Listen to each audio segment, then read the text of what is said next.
participamos a toda la iglesia también, Señor. Le alabamos, le bendecimos, Dios Todopoderoso. Le damos gracias por la vida de esta familia, y oramos, Dios, porque usted prospere toda intención que viene del corazón, no solamente de esta familia, sino de cada uno de los que en este lugar le buscamos, le alabamos, le bendecimos, Señor, en el nombre de Jesús. Amén. Hermanos, vamos a continuar hablando de el tema acerca de algo que nuestro Dios a lo largo de la historia de la humanidad,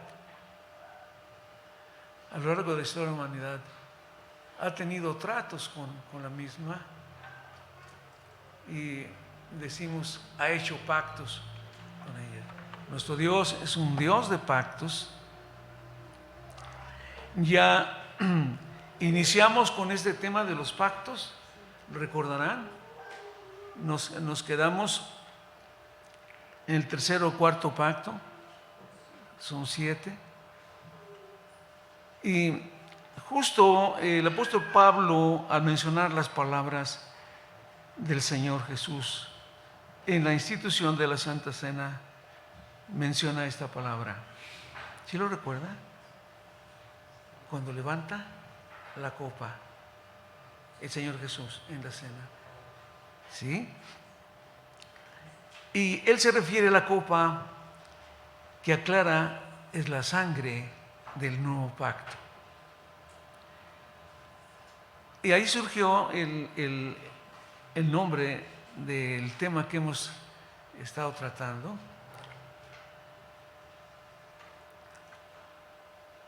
El pacto que Dios hace, de alguna manera vamos a encontrar que el Señor lo llega en la palabra misma, lo llegamos a ver, que lo hace con su pueblo. Con su pueblo llevó a cabo varios pactos, pero la culminación de lo que Dios quiere hacer a favor del hombre lo dice claramente en Juan 3:16. Porque de tal manera ama a Dios al mundo, que ha dado a su Hijo unigénito, para que todo aquel que en Él cree no se pierda, mas tenga vida eterna. Hermanos, desde luego nuestro Dios es un Dios celoso. Y yo podría decir que todo aquel que invocar el nombre del Señor será salvo. Dios es soberano, hermanos. Y yo puedo decir, sí, pero si no tienes el nombre de mi denominación, pues no creo que así sea. Uno de los distingos más grandes que Dios nos demanda a los cristianos, a los hijos de Dios, es el amor. Él dice, en esto conocerán que son mis discípulos, si tuvieres amor los unos para con los otros. Hermanos, en esta ocasión, cuando el Señor Jesús se encuentra con sus discípulos para festejar la Pascua, como lo leemos en el pasaje que hemos visto, Él se refiere, hermanos, a la copa, la cual es la sangre del nuevo pacto, que el Padre llevará adelante por medio del sacrificio de su único Hijo a favor de todo el mundo. Nuestra proposición en este mediodía es pacto para todo el mundo. Hagamos un énfasis muy claro: pacto para todo el mundo. Hemos visto ya, hermanos, algunos de estos pactos. Recordará a alguno de ustedes y que nos ayude a recordar alguno de los pactos que ya hemos señalado, hermanos. Por favor. No hice un buen énfasis, ¿verdad, hermanos? La primera ocasión. El pacto, bueno, pues, definitivamente, el pacto de Edén, el pacto edénico. ¿Con quién hizo ese pacto, hermanos? Dios, ¿con quién hizo ese pacto? Si fue en el Edén, ¿con quién sería, hermanos? Obviamente, ¿verdad? Después de este pacto, ¿alguien recuerda cuál es el que le sigue? El pacto de salvación que hizo con Noé. Exactamente, el pacto noémico. Y después de este pacto, del pacto noémico, ¿cuál otro pacto hizo el Señor? Este es el pacto en el que nos quedamos la vez pasada. El pacto que Dios hizo con Abraham. Vimos los primeros tres, que como dijimos fue el edénico, el de Noé, exactamente, noémico, y también el de Abraham, pacto abrámico. Hoy, hermanos, nosotros vamos a mirar hacia los siguientes pactos que el Señor hizo. Hermanos, es indudable que el tema del cual hemos estado escuchando, en el cual nos centramos que nuestro Dios es un Dios de pactos y que por lo menos Él llevó a cabo 7 pactos. Él llevó a cabo 7 pactos, por lo menos, importantes con su pueblo hasta el momento. Hemos visto, como hemos repetido hace un momento, 3 de ellos. Hoy trataremos de concluir con los 4 restantes, que son el pacto mosaico, el pacto sinaítico, el pacto levítico y el pacto davídico. Repito, el pacto mosaico, el pacto sinaítico, el pacto levítico y el pacto davídico.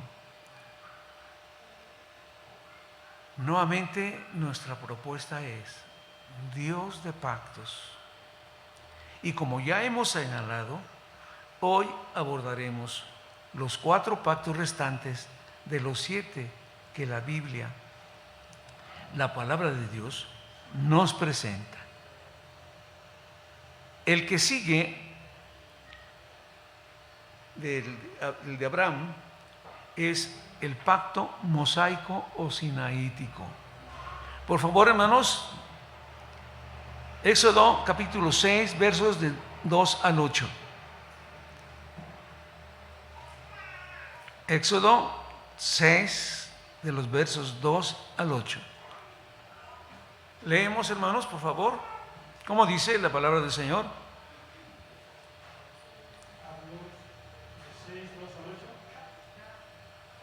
Éxodo 6, de 2 al 8.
Y dijimos que este pacto, el pacto mosaico sinaítico, Dios lo establece con su pueblo, pero Él lo va a hacer saber al pueblo a través de un hombre, y ese hombre es Moisés.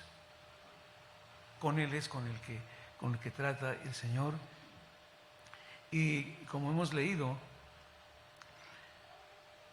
hay por lo menos, hermanos, en este pacto mosaico o sinaítico, hay por lo menos dos señales que sobresalen en este pacto. Número uno, la sangre. En Éxodo 24, versos 7 y 6, allí se habla de este pacto, donde la sangre es una de las señales. Pero también hay otro dato muy interesante. El día de reposo como señal para los judíos. Esto nosotros lo leemos en Éxodo 31, 12 y 13. Por favor, hermanos. Éxodo 31, 12 y 13. Y también en el 16, 17. Asimismo en el capítulo 20, versos 8 al 11. Con una de las citas que nos pongan, hermanos, de estas, más que suficiente. Como podemos ver entonces, hermanos, ambas señales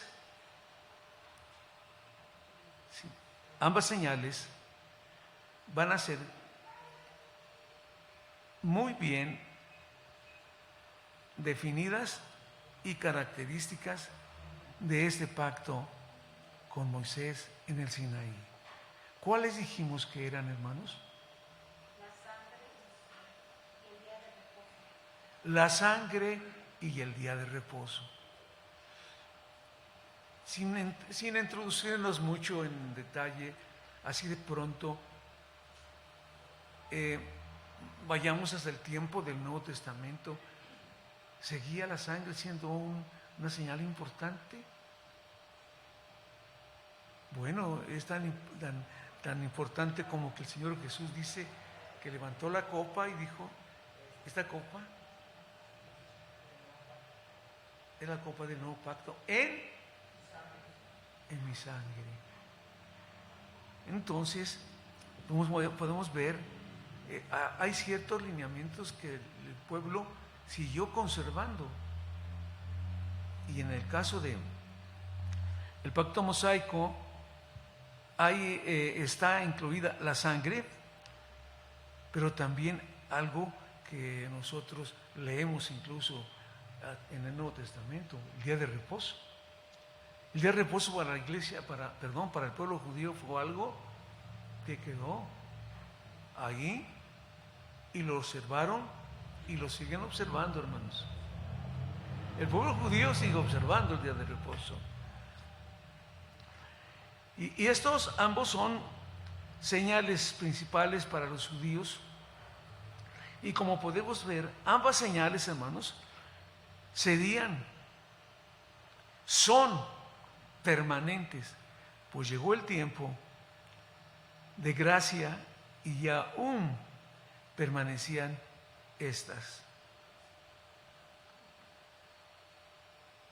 Si hacemos un poquito de memoria, ¿sí estaban todavía vigentes esas señales, hermanos? La sangre, el día de reposo.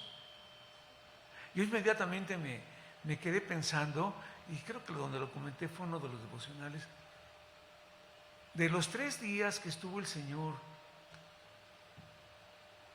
en el sepulcro, uno de ellos fue de reposo, hermana Norma. ¿Sí está incluido el día de reposo? Sí, ¿verdad? En cuanto al día de reposo, tenemos la referencia que lo incluye en los 3 días que el Señor estuvo en la tumba. En cuanto a la sangre, justo allí, en la cruz, Cristo derramó su sangre para el perdón de nuestras maldades, para borrar todo lo que estaba escrito en nuestra contra, como Pablo cita en su epístola a los Corintios. Dice que había un acta con todo lo que cada uno de nosotros, lo que el mundo había cometido en ofensa a Dios. Pero todo esto, la sangre de Cristo la borró. Entonces, llevamos el pacto mosaico y ahora veremos el pacto levítico.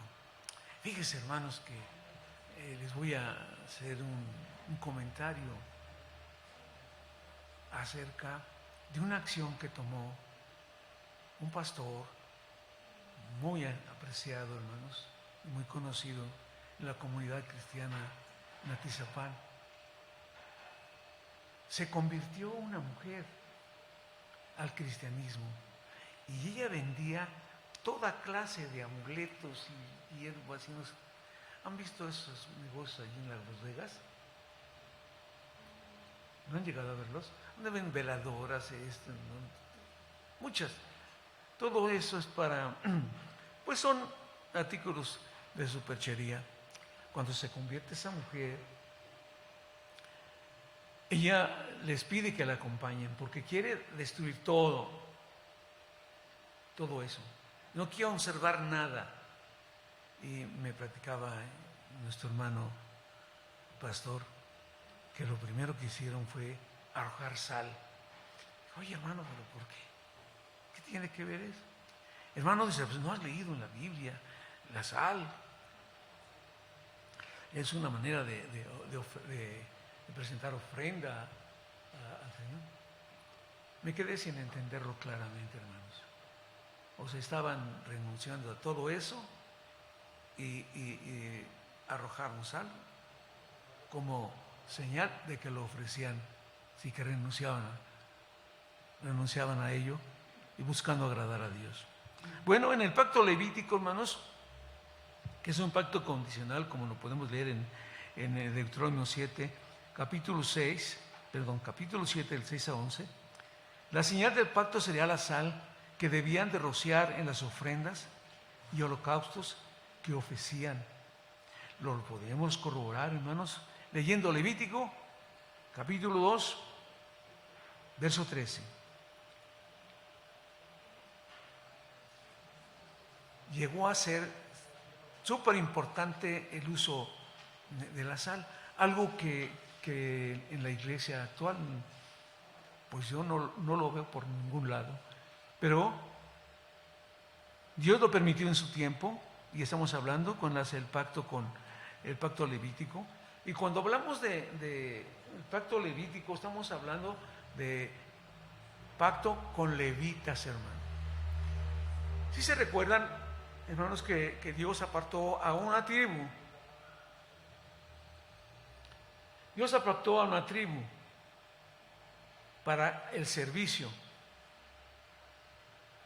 Porque recordemos que por mucho tiempo el pueblo de Israel, en su característica de nómada, transportaban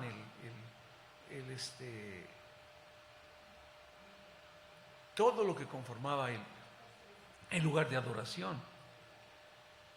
Entonces se organizaban de tal manera que cada uno de ellos llevaba,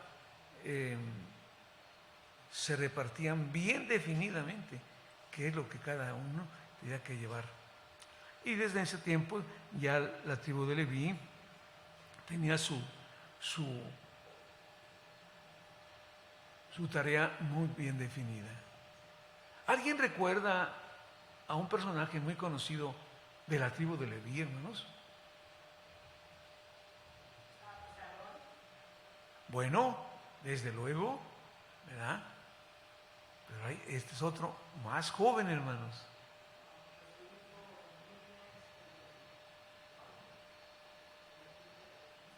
Se llamaba Fines. Fines es ese joven celoso, hermanos.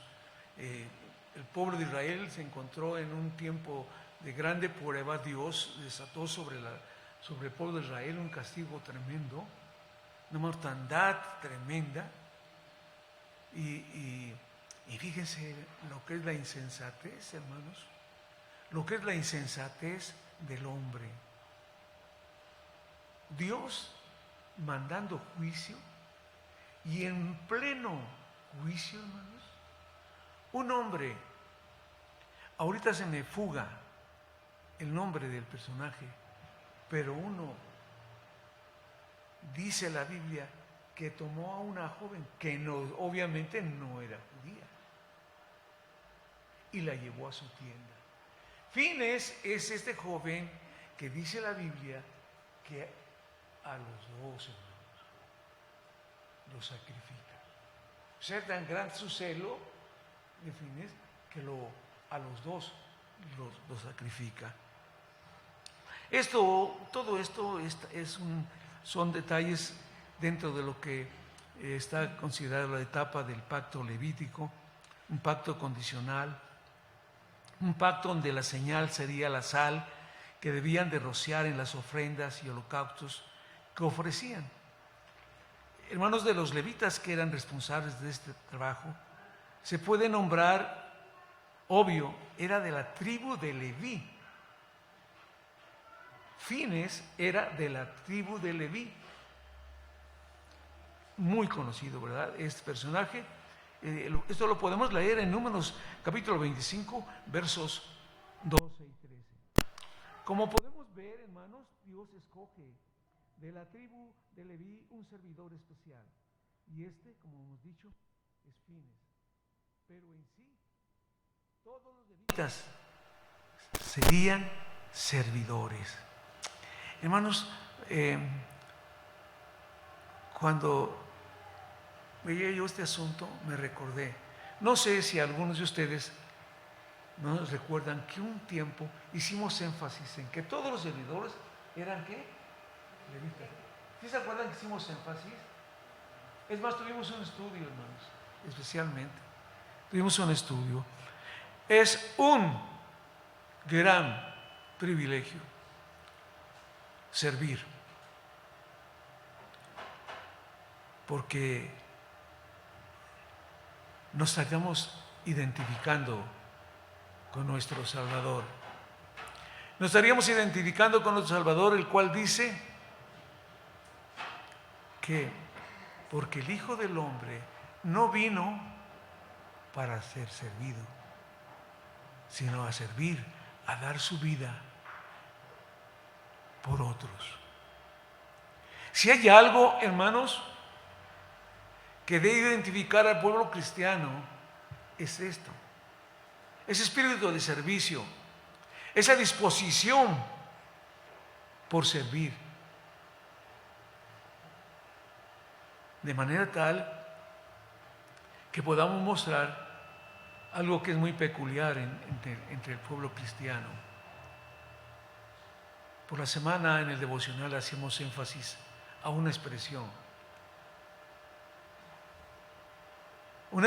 hermanos, que salió de personas sinceras, honestas, que quizás ni eran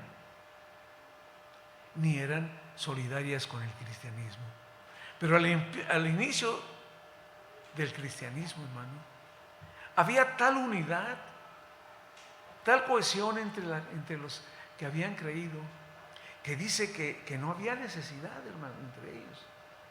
Se apoyaban unos a otros. Y la expresión de las gentes que veían estas actitudes era: miren cómo se aman. Este es un reto que trasciende los tiempos y llega hasta hoy. Nosotros no debemos dejar a un lado este distingo. Los cristianos debemos ser gente solidaria.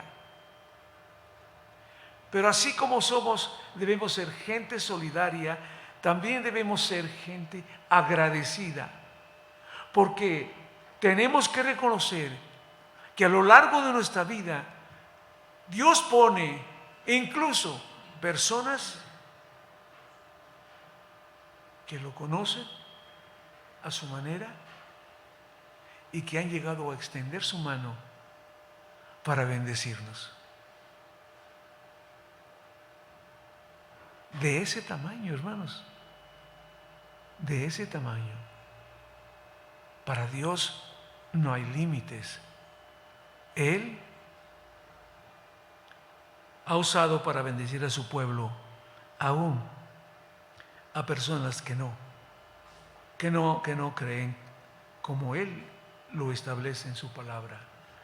En el primer siglo, al inicio del cristianismo, cuando los primeros cristianos empiezan a unirse, porque el pensamiento, hermanos, de la iglesia primitiva era que Jesús venía pronto, que Él vendría pronto. Entonces, de ahí que tomaron algunas decisiones que uno puede decir, bueno, y estos hermanos, qué desprendidos, qué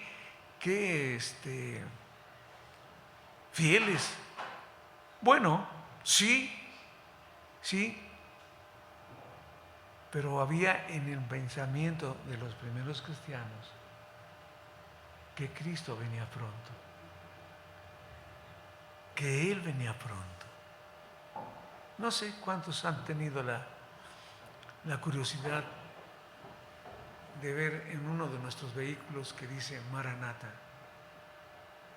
Esta palabra llega, quiere decir, el Señor viene. Esta palabra, hermanos, estaba en boga en ese tiempo. El Señor viene. Y sigue vigente porque el Señor viene. Porque esa tiene que ser nuestra confianza, nuestra seguridad. Él viene otra vez. Y Él viene por su iglesia. Él viene por su iglesia. Cada vez que nosotros acompañamos a algún familiar, algún amigo, algún vecino, y que se nos da la oportunidad de participar en el tiempo de compartir la palabra, siempre haremos mucho énfasis en lo que el apóstol Pablo enseña. Dice, estos duermen en el Señor, duermen y están esperando que escuchar el sonido de la final trompeta. Cuando los muertos en Cristo, los que duermen, se levantarán primero. Es increíble, hermanos, pero la Escritura dice que aún del fondo del mar va a ser tomado el creyente. Hermano, que jamás el enemigo siembre en nuestra mente duda. No, hermanos. Las promesas del Señor son tan reales y tan fieles como que Él venció la muerte. Esa es la garantía del cristiano. En cuanto a las promesas de Dios, Cristo venció la muerte, Él se levantó. Dice una porción de la Escritura que vinieron unos griegos y otros personajes y dijeron que querían que si les daba una señal. Seguramente algunos de ustedes recuerdan este pasaje. Querían señal y Jesús les dijo, solo tendrán la señal de Jonás. 3 días, como estuvo 3 días en el vientre, así también el Hijo de Dios ahí en. Bueno, decíamos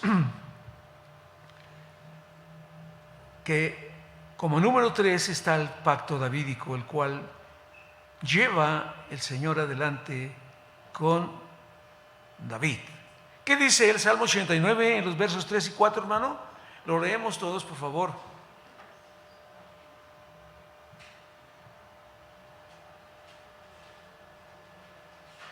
¿Ya lo tenemos, hermanos? Salmo 89, 3 y 4.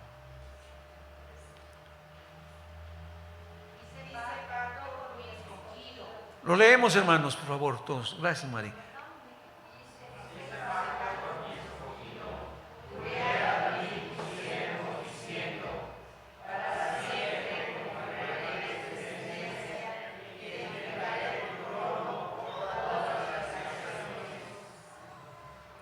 el Salmo nos deja ver con claridad que la voluntad de Dios fue establecer un pacto con David.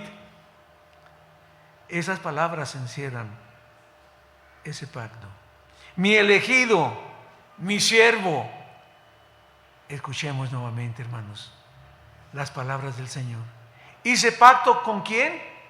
Con mi elegido. Juré a David, mi siervo, diciendo: para siempre confirmará tu simiente y edificaré tu trono por todas las generaciones. Hermanos, la profecía involucrada en este pacto tiene una trascendencia. La profecía involucrada en este pacto tiene una trascendencia eterna, y de ella nosotros hemos alcanzado bendición y misericordia. No éramos pueblo, hermanos, pero fuimos hechos pueblo. Al pueblo de Israel siempre se le identificó como una vid. Una vid, hermanos, en toda la extensión de la palabra. Pero Pablo, en una de sus cartas, identifica al pueblo de Dios en ese tiempo ya no como la vid. Dice que es acebuche silvestre, o sea, vid silvestre, pero que fue injertada en la vid verdadera. Así que nosotros en este tiempo podemos con toda libertad, de acuerdo a lo que la palabra dice, somos el pueblo de Dios, hermanos. El pueblo de Dios. No tendremos la nacionalidad judía, pero ese acebuche silvestre fue injertado. Fue injertado, hermanos. Cada uno de nosotros es entonces un hijo de Dios, que es visto como es visto cualquiera de los, voy a decir la palabra engreído, judío no, pero ellos tuvieron, hermanos, la bendición y la dicha de que el Salvador naciera entre su pueblo. A ellos fue prometido el Salvador, y entre ellos Él nació, humilde en un pesebre. Pero para cada uno de nosotros Él tiene algo grande, y es el nuevo pacto. El nuevo pacto, un pacto eterno, un pacto perpetuo. Nos pone, por favor, hermano, Lucas 22, 20. Un nuevo pacto que es eterno, perpetuo. Como dice en Lucas 22, 20. ¿Ya lo tenemos, hermanos?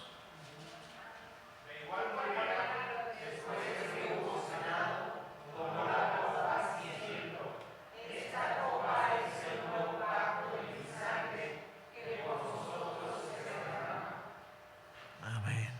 Pero, hermanos, si todavía hay en este versículo, ahí dice, bueno, hermanos, sigue quedar así una brizna de incertidumbre.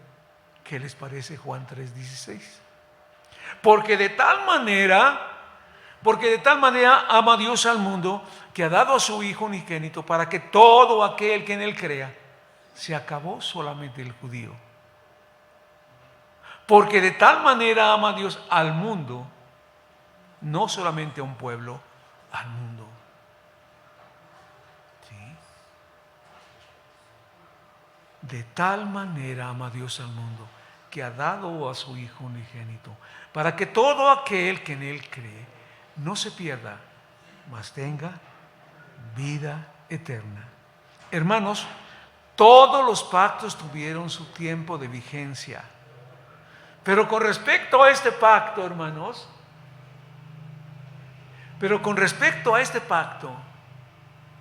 el nuevo pacto en la sangre de Cristo, este pacto es eterno.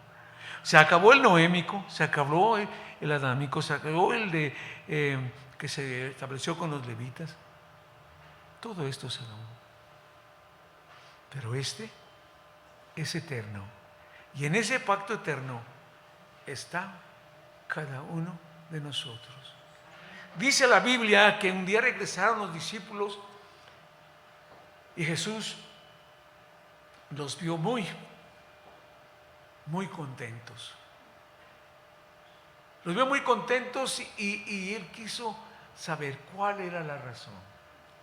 Hermanos, si nosotros leemos otro pasaje, podríamos llamarlo paralelo a este, nos vamos a enterar que en otra ocasión llegaron tristes. Llegaron tristes. El enemigo les dio una revolcada que, ¿para qué les cuento? Pero esta vez llegaron contentos.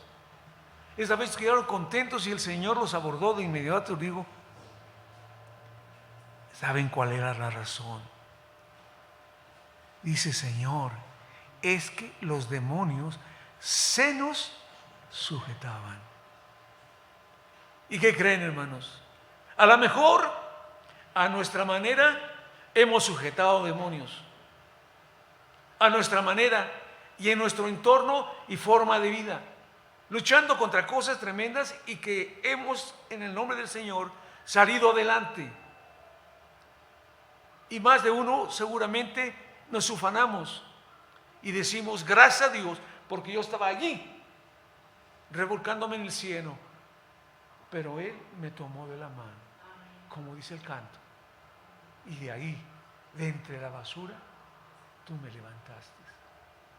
Hermanos, luego entonces, este pacto es un pacto en el cual todos, dice verso 3:16 de Juan, porque de tal manera ama Dios al mundo que ha dado a su Hijo unigénito, para que todo aquel que en Él cree no se pierda ni tenga vida eterna. No dice, hermanos, una denominación, no dice un nombre de iglesia, dice todo aquel que cree. Pero es nuestra responsabilidad como cristianos, ¿sí?, ayudarnos unos a otros a entender cuál es el plan de Dios. Porque yo le puedo decir, y no se trata de criticar, pero sí, hermanos, es triste encontrar a personas que nos sobrepasan en fundaciones, hermanos, que apoyan esto, apoyan lo otro y apoyan lo demás. Tienen recursos y no lo escatiman para hacer obras benéficas. Pero, sí, hermanos, hay un pero. Nuestro Dios es celoso. Nuestro Dios es celoso. Y aquí tenemos su palabra. Y esta no cambia. Esta es para siempre. Así que entonces, hermanos, cuando hemos leído sobre este último pacto, el pacto de Dios, el pacto eterno con todo el mundo, podemos estar ciertos, todos los pactos tuvieron su tiempo de vigencia, pero como hemos dicho, con respecto a este pacto, ha de traspasar los años, los siglos, porque el amor de Dios es eterno. El amor de Dios es eterno. El amor de Dios, hermanos, es un atributo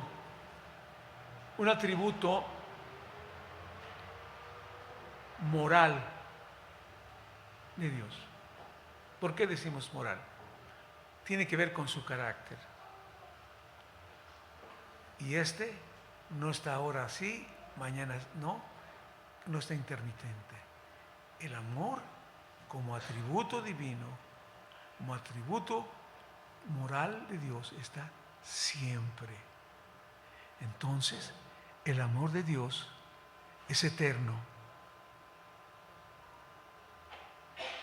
Quizás no hemos llegado a discernir todo lo grandioso que es ese amor eterno. Pero Él nos ama con amor eterno. Él nos ama, hermanos, de tal manera que puso lo que Él más amaba en su momento. Dice la Escritura, y no escatimó a su propio Hijo, y lo dio en propiciación por nuestros pecados. Un pacto, hermanos, decíamos que ha de traspasar los años, los siglos, porque el amor de Dios es eterno, y como dice Él en su palabra, porque de tal manera amó Dios al mundo, que ha dado a su Hijo unigénito, para que todo aquel que en Él crea tenga vida eterna. Y esta vigencia, hermanos, sobre los que creen, sobre los que han creído, y como dice Pablo, también los que duermen en el Señor, hasta que Él venga. Porque, hermanos, esto no debemos perderlo de vista. Él viene otra vez, y puede ser hoy mismo por la tarde, hoy mismo por la noche, mañana por la mañana. No sabemos el día ni la hora. Hay 2, 3 ilustraciones en la Biblia que hablan acerca de este acontecimiento. Nadie sabe el día ni la hora. Y necesitamos estar preparados. Pero, hermanos, pidámosle sabiduría al Señor.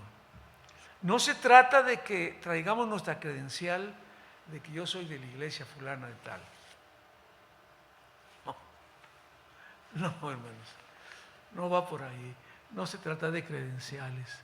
Se trata de vivir la vida que a Dios le agrada. Porque entonces, hermanos, se ven tantas cosas que no es con conocimientos, es vivirlo, es practicarlo. El Señor dije, tuve frío, no me cubriste. Estuve en la cárcel, no me visitasteis. Tuve hambre, no me diste de comer. Y dice, ¿pero cuándo, Señor? Por cuanto no lo hiciste a uno de esos pequeños, a mí no me lo hiciste. No nos perdamos, hermanos, en nuestra muy justificada, ¿sí?, vida atareada, porque somos muy responsables, porque tenemos que alimentar a 4 o 5 hijos, a 3, 2, tenemos que, hay muchas cosas que el hombre tiene como tarea cotidiana, pero esto nunca deberá de ser un estorbo para guardar su relación con el Señor, porque Él viene pronto. ¿Cuál es la palabra? Maranata. Él viene pronto. Hermanos, hoy hemos visto estos últimos 4 pactos de los 7 mencionados: el pacto de circuncisión, el pacto de Moisés, el pacto levítico y el pacto davídico. Combinación, hermanos, podemos decir: Padre, le agradecemos, mi Señor, por cada uno de estos pactos que usted realizó con el mundo, con su pueblo. Hoy a nosotros nos toca estar involucrados en este pacto de amor. Dice su palabra, porque de tal manera ama a Dios al mundo. Y aquí estamos, Señor. Aquí estamos y de palabra, Señor, le hemos dicho muchas veces. Promesas, propuestas. Hemos, Señor, quizás a veces abusado de nuestra palabra. Usted conoce el corazón de cada uno de nosotros. Ninguno de nosotros se siente suficiente, Señor. Pero estamos confiados. Estamos confiados, Señor, que ese pacto que usted, Señor Jesús, recuerda en esta cena, pacto en su sangre, es eterno y alcanza a todo su pueblo. Concédanos, Señor, que cada vez que pasamos a tomar la Santa Cena, podamos con honestidad, con valor, reconocer todo aquello que puede interrumpir nuestra comunión con usted. Usted conoce los corazones, Señor, porque a nadie le va a usted a pedir credencial de iglesia. Lo que usted va a mirar es los corazones. Le alabamos pues, le bendecimos y le damos gracias en el nombre de Jesús. Amén. Que Dios me los bendiga, hermanos.